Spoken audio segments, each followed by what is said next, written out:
Hello everyone, ఇలాంటి videos మీకు ముందుగా కావాలి అనుకుంటే మా ఛానల్ని సబ్స్క్రైబ్ చేసుకుని పక్కనే ఉన్న బెల్ ఐకాన్ని క్లిక్ చేయండి. అప్కమింగ్ రివ్యూలోకి వెళ్ళిపోదాం. రాజ్ ఆఫీస్కి రీచ్ అవుతాడు.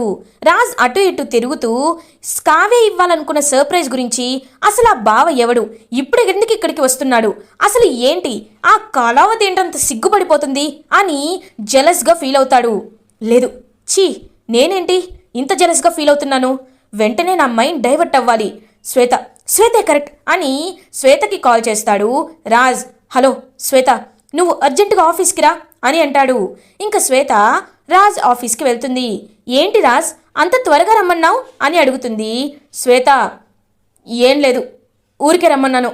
ఆ కళావతి ఉంది కదా, వాళ్ళ బావంట ఎయిర్పోర్ట్కి వెళ్ళింది రిసీవ్ చేసుకోవడానికి, యుఎస్ నుండి వస్తున్నాడంట అని అంటాడు రాజ్.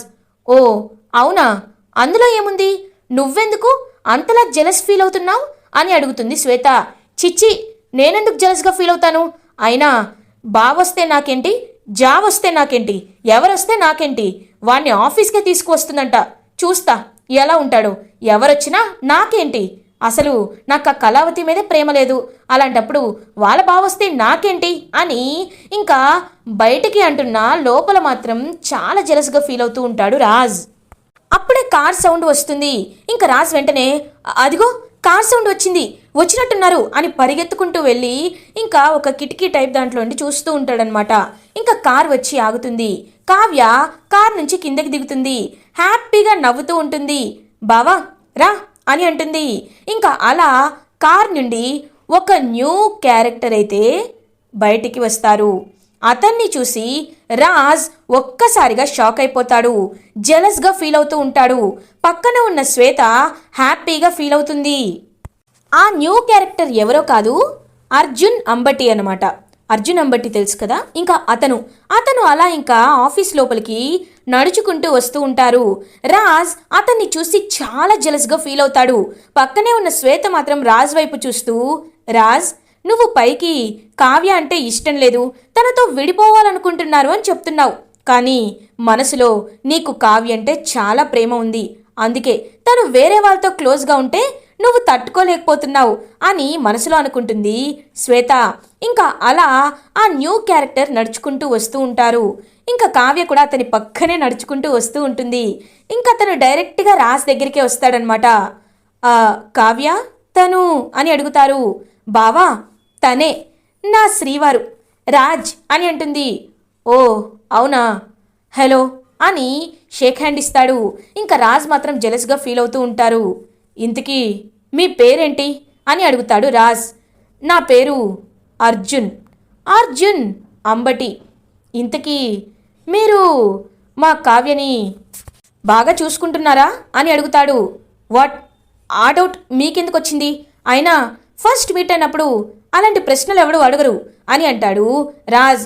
లేదు, నా మరదలంటే నాకు చాలా ఇష్టం, చిన్నప్పటి నుండి తన్నే పెళ్లి చేసుకోవాలని ఫిక్స్ అయ్యాను, సడన్గా మీ ఇద్దరి పెళ్లి జరిగిపోయింది, తన్ని సంతోషంగా చూసుకుంటున్నారా లేదా అని డౌట్ వచ్చే మిమ్మల్ని అడుగుతున్నాను, ఏదైనా సాగదీయడం నాకు ఇష్టం లేదు, డైరెక్ట్ పాయింట్లోకే వెళ్ళిపోతాను అని అంటాడు అర్జున్. అవునవును, నీ గురించి నాకు తెలుసు అని అంటుంది కావ్య.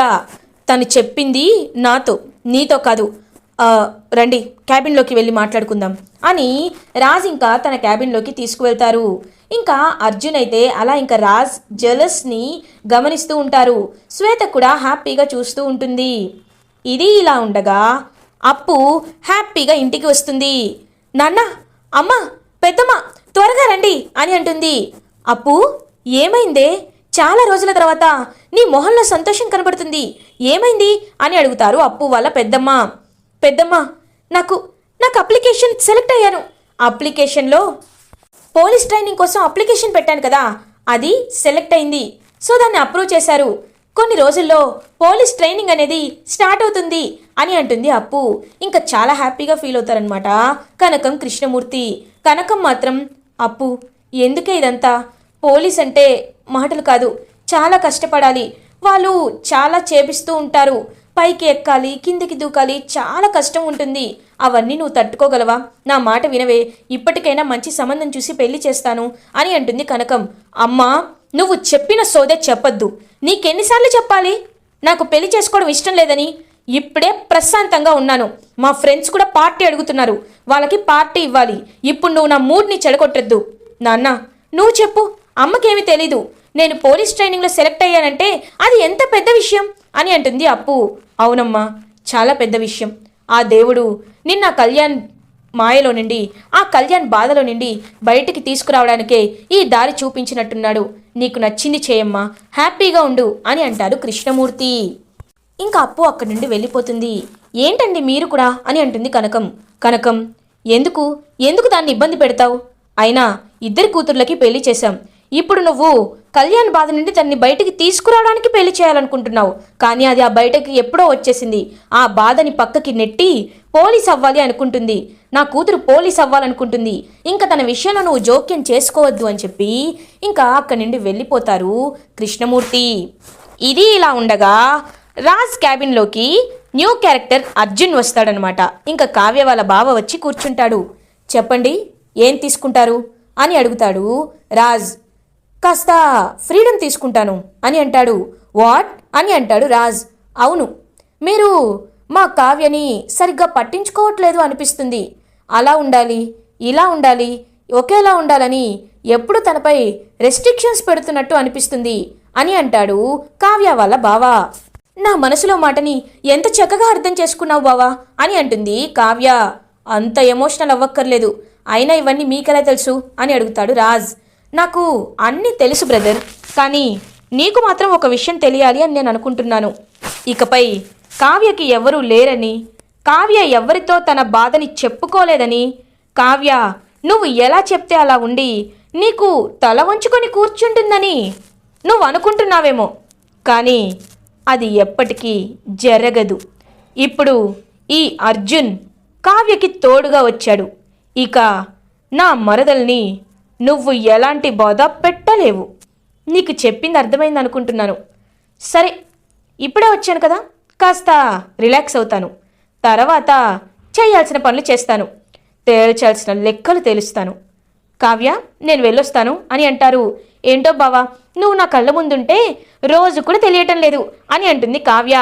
ఇప్పుడే వచ్చాగా, రోజు కలుద్దాం, రోజు మాట్లాడుకుందాం, సరేనా?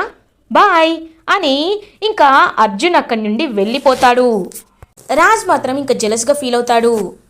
ఏమండి, నేను కూడా వెళ్ళొస్తాను అని అంటుంది కావ్య. ఏయ్, నువ్వెక్కడికి అని అడుగుతారు. అదేంటి, మా బావ వస్తాడనే కంగారులో నేను ఇంట్లో పనులేమీ చేయకుండా వచ్చాను. నేను రెండు సమానంగా చూసుకుంటాను, మీలా కాదు అని కావ్య ఇంటికి వెళ్ళిపోతుంది. ఛా, ఏంటిలా జరుగుతుంది అని రాజ్ చాలా ఇంకా జెలస్గా ఫీల్ అవుతాడు. శ్వేత రాజ్ దగ్గరికి వస్తుంది. రాజ్, ఏమైంది, ఎందుకలా ఉన్నావు అని అడుగుతుంది. ఏమైందంటావేంటి శ్వేత, కళ్ళ ముందు కనబడుతుంది కదా, అయినా కళావతి ఇలాంటిదని నేను అస్సలు అనుకోలేదు. ఏం చేస్తుంది తను? అయినా వాడెవడు, వాడు మా ఆఫీస్కి రావడం ఏంటి అని అంటాడు రాజ్. ఏంటి రాజ్, నువ్వు ఇలా మాట్లాడుతున్నావేంటి? నువ్వు కావ్య నుండి విడిపోవాలని కదా అనుకుంటున్నావు. అలాంటప్పుడు తను ఎవరితో ఉంటే నీకేంటి, ఎవరిని తీసుకొస్తే నీకేంటి అని అంటుంది శ్వేత. రాజ్ ఒక్కసారిగా షాక్ అయిపోతాడు. ఏంటి రాజ్, నేను అడుగుతున్న దాంట్లో తప్పేమైనా ఉందా? తనకి కోపం రావాలని, తను నీ నుండి విడిపోవాలని నువ్వు నన్ను అడ్డం పెట్టుకున్నావు. నాతో క్లోజ్గా ఉన్నట్టు తన ముందు నటిస్తున్నావు. ఇప్పుడు తను అది నిజమని నమ్మింది. నువ్వు ఎలాగో తన ప్రేమని అర్థం చేసుకోవట్లేదు కాబట్టి వేరే వాళ్ళలో అయినా తన ప్రేమని వెతుక్కోవాలనుకుంటుందేమో, అందుకే తను ఇలా చేస్తుంది. నువ్వు ఎందుకింత ఫీల్ అవుతున్నావు అని అడుగుతుంది శ్వేత. ఇంకా రాజ్ అయితే ఆలోచనలో పడతాడు. రాజ్, ఒకసారి మనసుతో ఆలోచించు, నీకు కావ్యపై ఎలాంటి ఫీలింగ్ ఉంటుందో నీకే అర్థమవుతుంది అని చెప్పి శ్వేత అక్కడి నుండి వెళ్ళిపోతుంది. ఇది ఇలా ఉండగా కావ్య ఇంటికి రీచ్ అవుతుంది. ధాన్యలక్ష్మి కావ్య దగ్గరికి వస్తుంది. నీతో మాట్లాడాలి అని అంటుంది. చెప్పండి చిన్నత్తయ్య అని అడుగుతుంది కావ్య.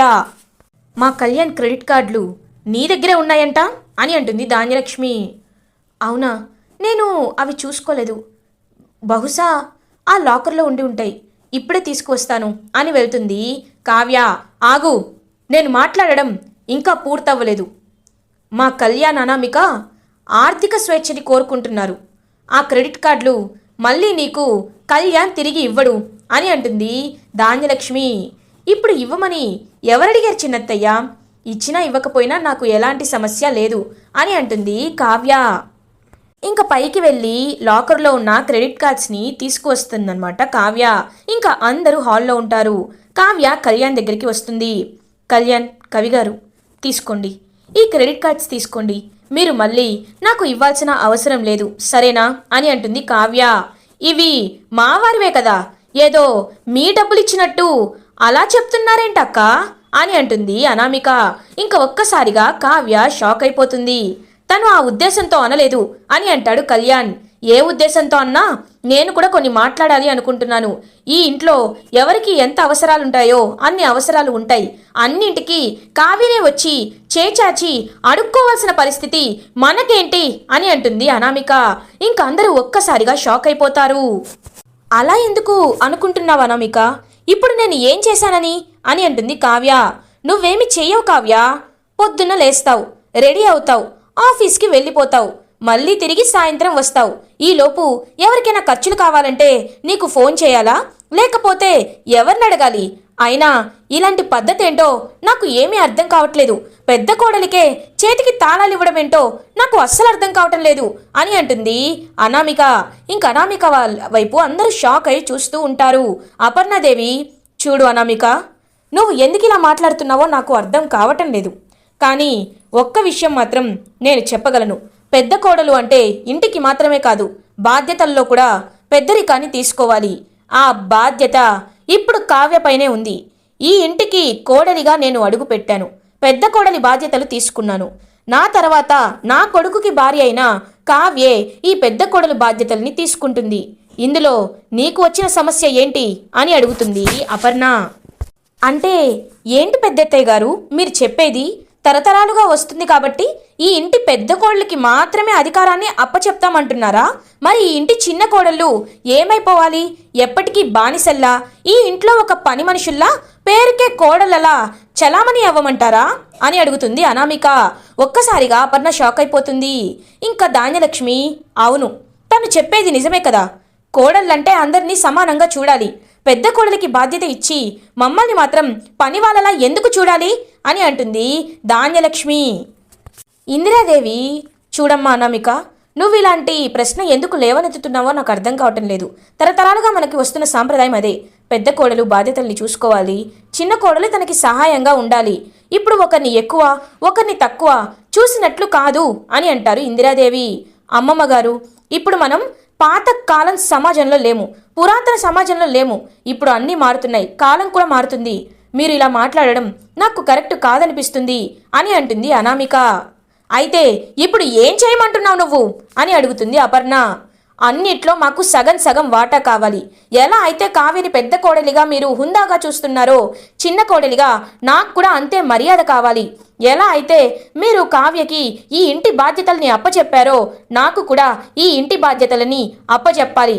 కావ్య దగ్గర ఎలా మీరు డబ్బులు ఉంచుతున్నారో, నా దగ్గర కూడా మీరు అలాగే డబ్బులు ఉంచాలి.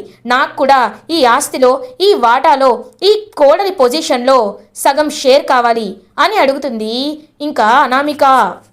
అయినా నాకేం తక్కువని, తనకేం ఎక్కువని మీరు అన్ని బాధ్యతలు తనకే అప్పచెప్తున్నారు అని అంటుంది అనామిక. ఇంకా ఇందిరాదేవి మాట్లాడాలి అనుకునే లోపే, చూడండి, తనపై నేను చదువుకున్నాను, తనకంటే నేను అన్నీ తెలిసిన దాన్ని, తనకంటే నేను ఉన్న కుటుంబాన్ని నుండి వచ్చిన దాన్ని, అలాంటిది తనకి నాకు ఎందుకు మీరు సమానంగా చూడటం లేదు అని అడుగుతుంది అనామిక. చూడట్లేదు అని ఒక గొంతు వినపడుతుంది. ఇంకా అందరూ అటుగా చూసేసరికి అక్కడ రాజు ఉంటాడు. రాజు ఇంకా ఇంటికి వస్తాడు. తనకి నీకు సమానంగా ఎందుకు చూడట్లేదో తెలుసా అనామిక? తనకి నీకు ఉన్న భేదం ఏంటో చెప్పనా?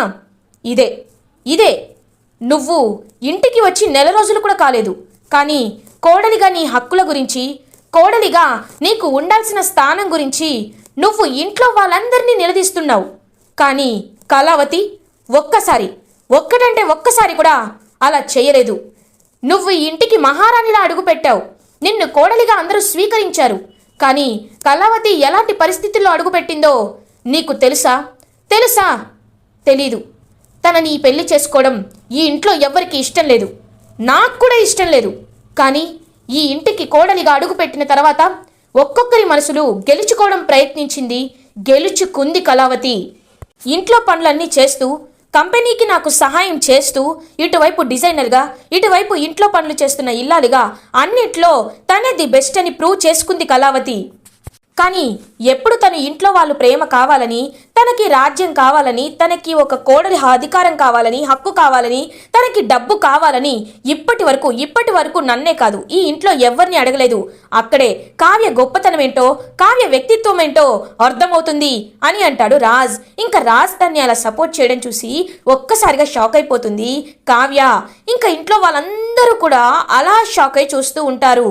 చూడు అనామిక, ఇప్పుడు నిన్నేమి తక్కువ చేసి మాట్లాడటం లేదు, కానీ నా భార్య గురించి నువ్వు చులకనగా మాట్లాడుతున్నావు. నా భార్యకి చదువు లేదు అంటున్నావు, నా భార్య ఉన్న కుటుంబం నుండి రాలేదు అంటున్నావు.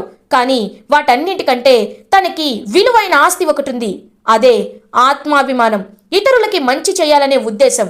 అదుంటే ఇక్కడే కాదు, పూరి గుడిసెలో ఉన్నా నిన్ను అందరూ మర్యాదిస్తారు, అందరూ నువ్వు చెప్పింది నమ్ముతారు, వింటారు.